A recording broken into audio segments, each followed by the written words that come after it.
Désolé de l'heure tardive aujourd'hui, je me suis fait tacler par mon réveil, mais ce matin, l'heure n'y changera pas grand-chose. On a de toute façon plein de choses à discuter. Oubliez donc les analyses à rallonge, les théories fumeuses.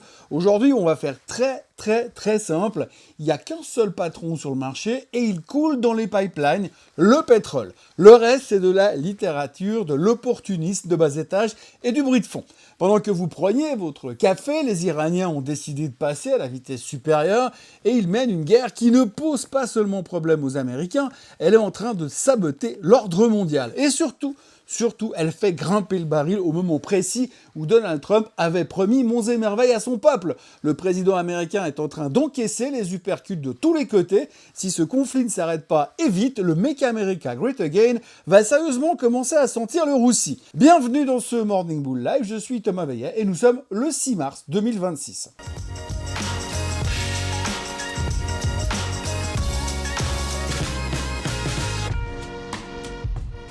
Cette émission vous est présentée par Swissquote. Alors avant toute chose, ce que vous allez entendre et voir dans cette vidéo n'est pas un conseil financier, c'est mon avis, mon analyse et parfois mon humeur du jour. Par contre, si vous voulez comprendre la bourse, là, vous êtes au bon endroit. Hier, les traders n'avaient Dieu que pour une seule chose, la courbe du WTI qui franchissait les 80 $. Un tanker américain attaqué dans le Golfe Persique et hop, on prend l'ascenseur. L'équation est d'une simplicité et d'une efficacité brutale. Le pétrole s'envole, le prix à la pompe explose, l'inflation revient au galop, sabre au clair.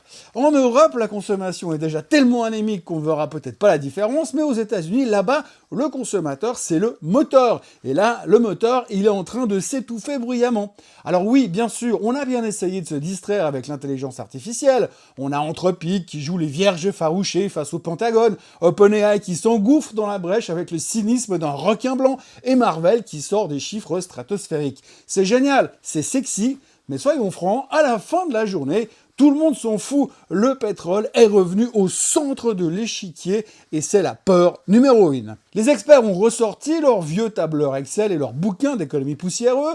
Le calcul est vite fait, par tranche de 5 $ de hausse sur le baril, l'inflation devient tout simplement incontrôlable. Et là, le scénario d'une baisse des taux d'intérêt passe soudainement de prévision hypothétique à film de science-fiction. On nous annonce l'arrivée de Kevin Warsh à la tête de la Fed en mai, grand bien lui fasse, mais même avec toute la pression de Trump et la meilleure volonté du monde, même Tom Cruise ne pourrait pas baisser les taux dans un incendie inflationniste pareil. C'est la mission impossible du moment. On le sait, les marchés ont la mémoire d'un poisson rouge sous amnésie.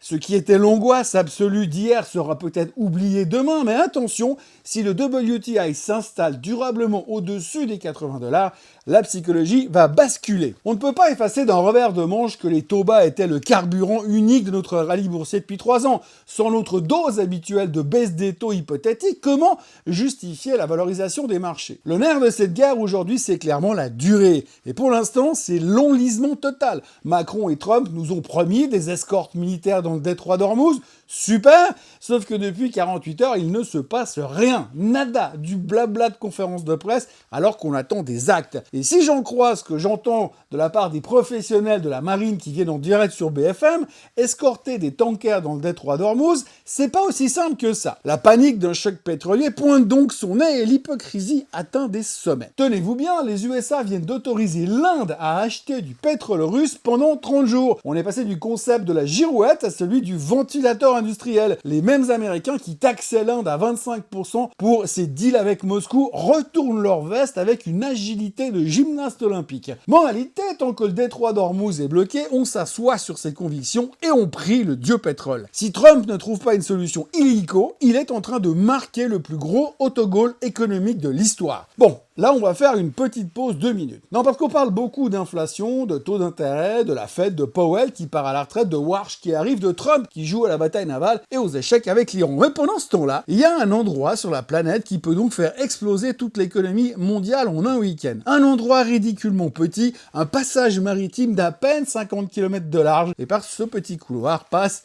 20% du pétrole mondial. Bienvenue dans l'endroit le plus stressant de la planète pour les marchés, le détroit d'Ormuz. Depuis le début du bras de fer entre les États-Unis, Israël et l'Iran, ce détroit est devenu un gigantesque bouchon géopolitique et un gros château de cartes pour la consommation mondiale. Des centaines de tankers hésitent à s'y aventurer. Certains attendent à l'entrée, d'autres font demi-tour, mais le résultat immédiat, c'est que les taux de fret explosent et le pétrole s'est réveillé d'un coup. En quelques jours seulement, le brut américain a pris environ 29% depuis le 26 février, le Brent a bondi d'environ 24% sur la même période. Et ça, c'est juste la réaction de panique initiale du marché. Face à ça, Donald Trump est arrivé avec une idée assez simple sur le papier. Objectif, rouvrir Hormuz et rassurer les armateurs. Le plan repose donc sur deux choses. Premièrement, la Navy américaine escorterait les navires pour sécuriser leur passage. Et deuxièmement, Washington offrirait une assurance risque politique aux armateurs. En gros, si votre tanker se fait toucher dans la zone, le gouvernement américain rembourse. Sur le papier, ça a l'air assez propre et assez logique. Dans la réalité, les chiffres racontent une toute autre histoire. Les analystes de JP Morgan l'expliquaient, ils ont fait un calcul assez simple. Pour assurer correctement tous les navires dans le Golfe, tankers, porte-conteneurs, cargo, etc.,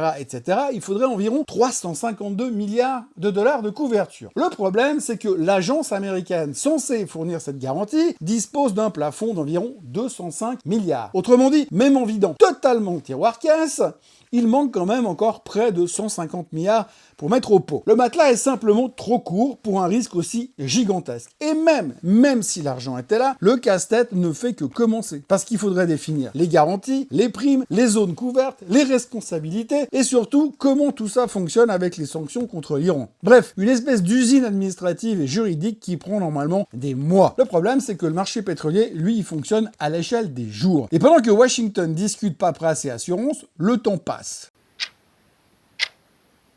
Dans plusieurs pays du Golfe, les capacités de stockage commencent déjà à se remplir dangereusement. Si les tankers ne repartent pas rapidement, certains producteurs pourraient être obligés de réduire leur production faute de place pour stocker le pétrole. Et là, on ne parle plus simplement de géopolitique, on parle tout simplement de choc énergétique mondial. Oui, le fameux choc pétrolier. Parce qu'il faut comprendre une chose. En temps normal, environ 20 millions de barils de pétrole passent chaque jour par le détroit d'Hormuz. Ça, vous avez dû l'entendre à peu près 285 fois depuis un mois. C'est presque un baril sur 5 consommé sur la planète. Et dans ce genre de situation, la règle est hyper simple. Quand Hormuz tousse, l'économie mondiale commence immédiatement à avoir de la fièvre. Donc pendant que les marchés continuent de discuter inflation, Fed et taux d'intérêt, il y a un petit couloir maritime de 50 km de large qui peut à lui tout seul décider si le pétrole vaut 80 $ ou 150. Et ça, c'est le genre de détail que Wall Street adore ignorer.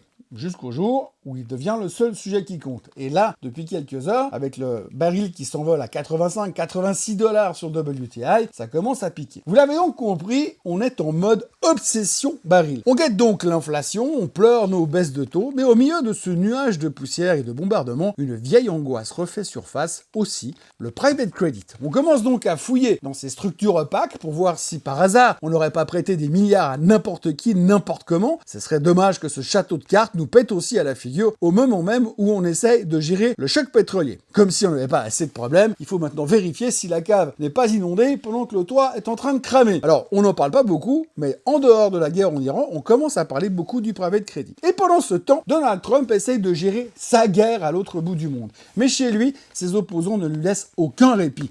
Hier, une coalition de 24 États emmenée par la procureure de New York, Laetitia James, vient de dégainer une nouvelle plainte. Le but, bloquer la toute dernière vague de droits de douane mise en place par Donald Trump. Oui, vous vous souvenez, Donald Trump a tenté de contourner la Cour suprême en utilisant la section 122 du Trade Act de 74, un vieux truc qui permet de taxer pour corriger des déséquilibres économiques. Et il les veut passer de 10 à 15%. Et ça, vous vous en souvenez? Pour les plaignants, c'est un hold-up juridique. Le président usurperait les pouvoirs du Congrès. D'un côté, la Maison-Blanche crie au patriotisme économique, de l'autre, les entreprises réclament le remboursement de milliards de dollars. Résultat des courses, entre le baril qui explose, une guerre qui s'enlise et une guérilla juridique à domicile, l'année 2026 de Donald Trump ressemble de plus en plus à un parcours du combattant. La route vers les midterms va être longue, mais très longue, et surtout parsemée de mines antipersonnelles. Et comme si on n'avait pas déjà assez de nœuds au cerveau avec la géopolitique, nous y voilà, c'est le premier vendredi du mois. Et miracle de la bureaucratie américaine, comme il n'y a pas eu de shutdown depuis 2 semaines, les bureaux sont restés ouverts. Le bureau of Labor Statistics va donc pouvoir nous balancer les chiffres de l'emploi, les fameux non-farm payrolls,